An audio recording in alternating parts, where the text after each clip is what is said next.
ఆ business man మామూలోడు కాదు, మహాముదురు. అందుకే అదురు బెదురు లేకుండా ఫ్యాక్టరీనే డ్రగ్స్ అడ్డాగా మార్చేశాడు. ముంబైలో సరుకు మార్కెట్ చేసుకుంటున్నాడు. మహారాష్ట్ర పోలీసుల డెకాయ్ ఆపరేషన్తో హైదరాబాద్లో డ్రగ్స్ తయారీ డొంక కదిలింది. కెమికల్ ఫ్యాక్టరీ మాటన కార్టెల్ మాఫియా బయటపడింది. ముంబై పోలీసుల ఆపరేషన్.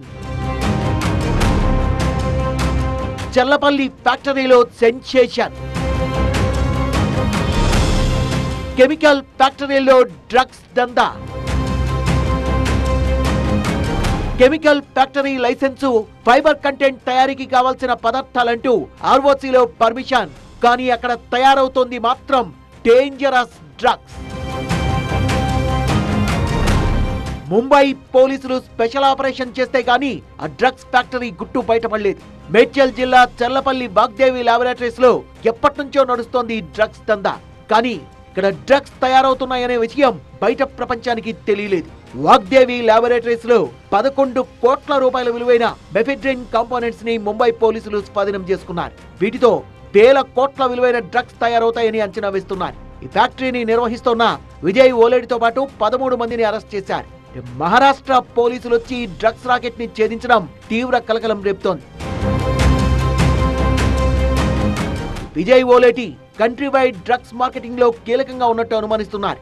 2024 జూలైలో కూడా విజయ్ పై ముంబై నార్కోటిక్స్ పోలీసులు కేసు నమోదు చేశారు.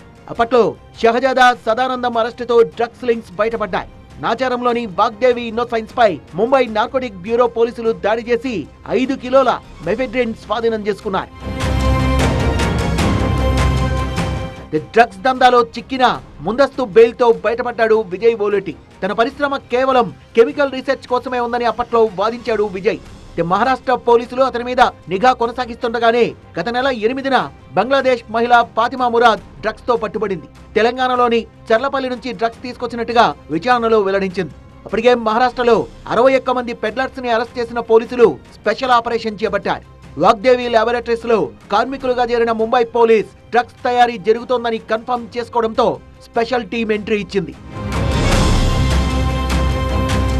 నెల రోజుల పాటు పక్కాగా ప్లాన్ చేసి చర్లపల్లి వాగ్దేవి ల్యాబొరేటరీస్ నుంచి కోట్ల రూపాయల డ్రగ్స్ కాంపోనెంట్స్ ని ముంబై పోలీసులు స్వాధీనం చేసుకున్నారు.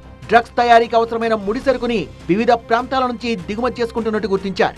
200 డ్రమ్ముల కెమికల్స్ ని లారీల్లో ముంబైకి తరలించారు. ముంబైలో ఎక్కువగా వినియోగించే మ్యావ్ డ్రగ్స్ కి ఈ ముడి సరుకు వాడుతున్నట్టు గుర్తించారు.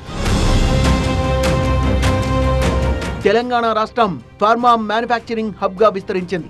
రాష్ట్ర వ్యాప్తంగా సుమారు 500కు పైగా యూనిట్లు పనిచేస్తున్నా కొన్ని చోట్ల కెమికల్ ఫ్యాక్టరీల ముసుగులో డ్రగ్స్ తయారీ జరుగుతోందన్న ఆందోళన పెరుగుతోంది.